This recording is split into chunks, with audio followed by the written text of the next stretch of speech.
Berto, Hanap na po yung asawa niya. Marlene, isa man ka. di mo ba ako naalala? Ano yan? Putulang tuko, ano yan? Yung binigay, yan ang ba yung Bertod? Ha? So yan po mga idol. Pasensya na po ha. Grabe nang hihina po talaga ako. Hindi basta-basta to. Ang sobrang lakas po sa asawa ni Marlene. Ano kayang pinainom sa kanya? Pero at least mga idol, nakapag-relax na po si Marlene dahil po ilang araw na po siya na ganito. Sobrang lakas po talaga niya at hindi na po tayo kilala ni Marlene.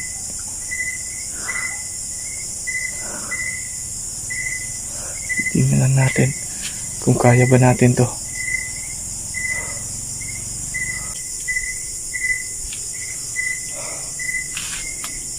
Ayan po nga idol, nakatulog na po siya. Patay yung kandila natin.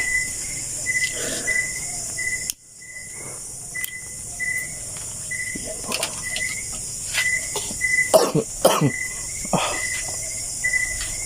Buti na lang po mga idol, papahinga na po siya. Ito na Marlene, pangalawang beses na natin to. Nahuli kita pero hindi ako papayag pag nakuha ka pa ulit. Wala na akong mukha na iharap po sa mga viewers ko Marlene. Kawawa na po siya mga idol, walang kain dahil ayaw niya kumain. Sana po bukas maging normal na po siya. Try po natin siyang gisingin ngayon.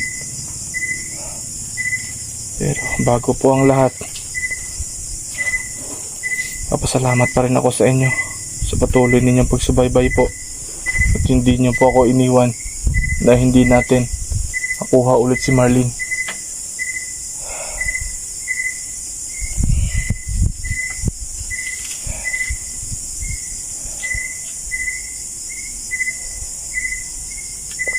Tago ba si Marlene dito?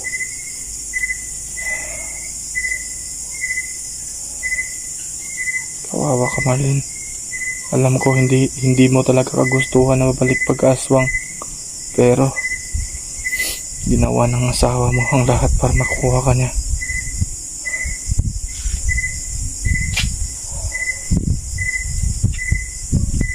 Try po natin. Kalimutin si Marlene.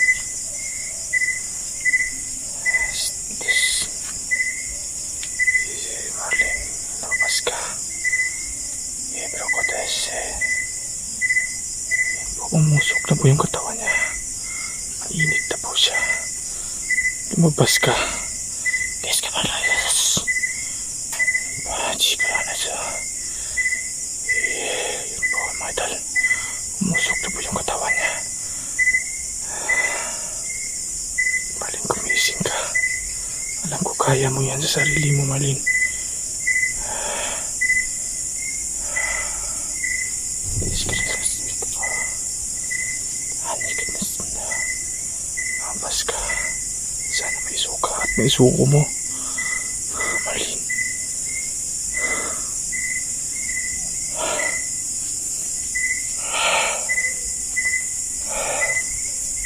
Marlene, gumising ka. Marlene, may malay na po si Marlene. Salamat naman. Saman ko. Wala. Berto, Hanap na po yung asawa niya. Marlene, isa man ka. di mo ba ako naalala?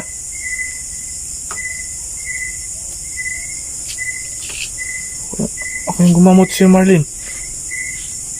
Ako yung nagsakripisyo sa'yo para makuha kita sa kami ng asawa mo. Hindi mo ba ako naalala? Wala.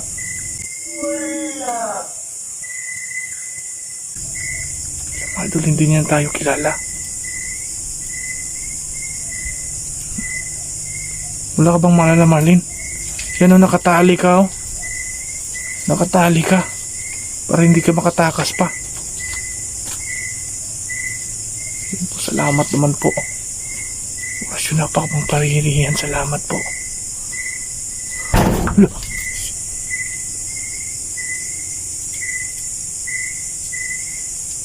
Huwag tayong matakot.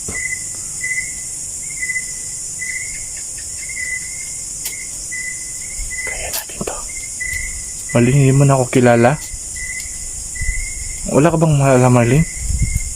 Wala. Sinasakripisyo kong buhay ko para sa'yo, Marlene, para mahanap lang kita. Yan o, nakatali ka oh. Di mo ba naalala? Idol, huwag lang tayong upian sa mga idol, nakatali pa rin yan.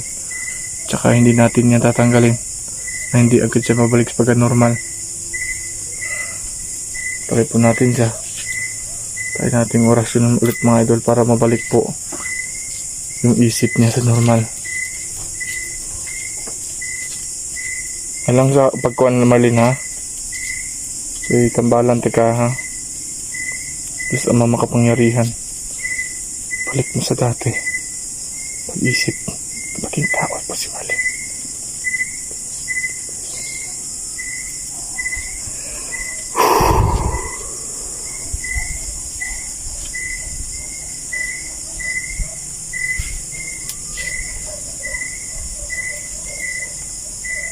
Marlene?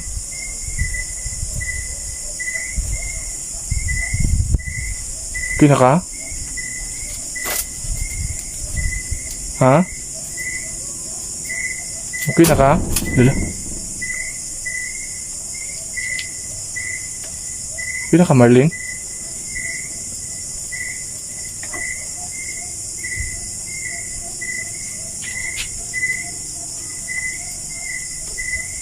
Wala pa rin siya. Tahimik pa rin. Okay na ka? Malaki na hinunduman?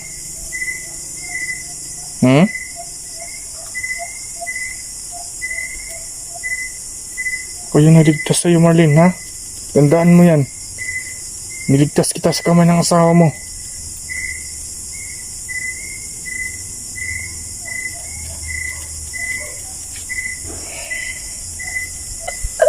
Marlene?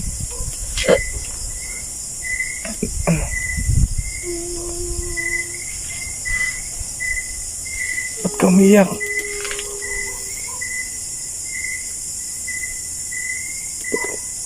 Ba't ka umiyak, Marlene? Ha? Po si Marlene. Napaiyak po si Marlene. Kung mag-alala, Marlene, tutulungan kita. Bagong buhay ka na sana, Marlene. Pangalawang beses na to. Sakripisyo ko para sa'yo, Marlene. Para mabalik ka lang sa normal. Sayang ka, Marlene. Ang ganda mo. At batang bata ka pa. Hindi bagay sa'yo maging aswang. Okay na hinumduman dito sa lasang katong pag-rescue na ako sa imo, ha? Masa man ka ni adto? Ipuwaos kong banay ah. Kinuha ka ng asawa mo? Oo. Masa makagidala? Alam mo kabalo asa to. Wala na ka na hinumduman? Wala. Yun po siya mga idol. Wala na po daw siyang naalala kung saan po siya dinala ng asawa niya. So karon kinakuha mantika. Yung mga idol ha, makinig po kayo. Gagawin ko para hindi ka na makuha muli. So karon dili sa ako magupiyansa nimo, dili ti katagalan sa tali kung dili mo hayag. karon dalaon na ka dito sa kong ante. Kay wala kayo silingan dito. Try po natin siya mga idol na papakainin po natin ng may asin po. Kung totoo ba talaga.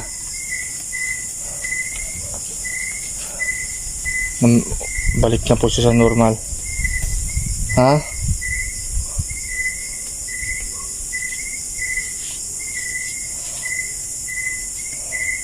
Ginawa ko ang lahat, Marlene, ha?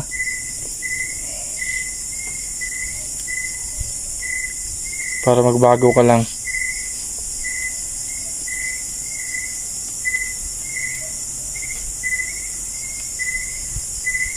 Kung mag-alala, tutulungan kita, ha?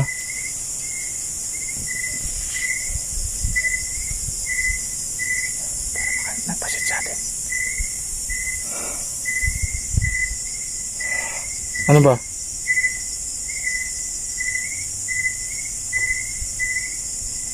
Takbo bang naalala? Wala ya.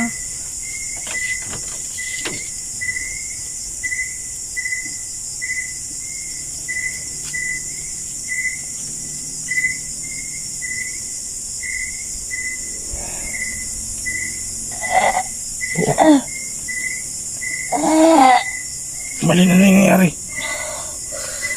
Ha?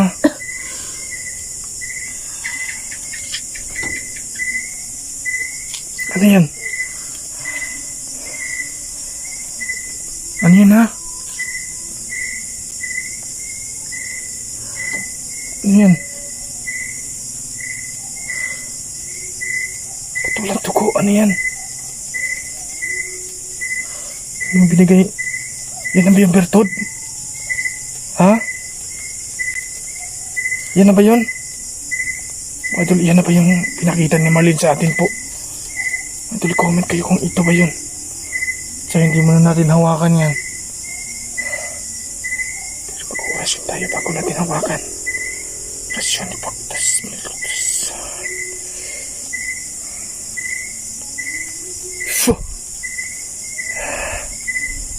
Ito ba ang itim na mahika na andito sa loob ng katawan mo?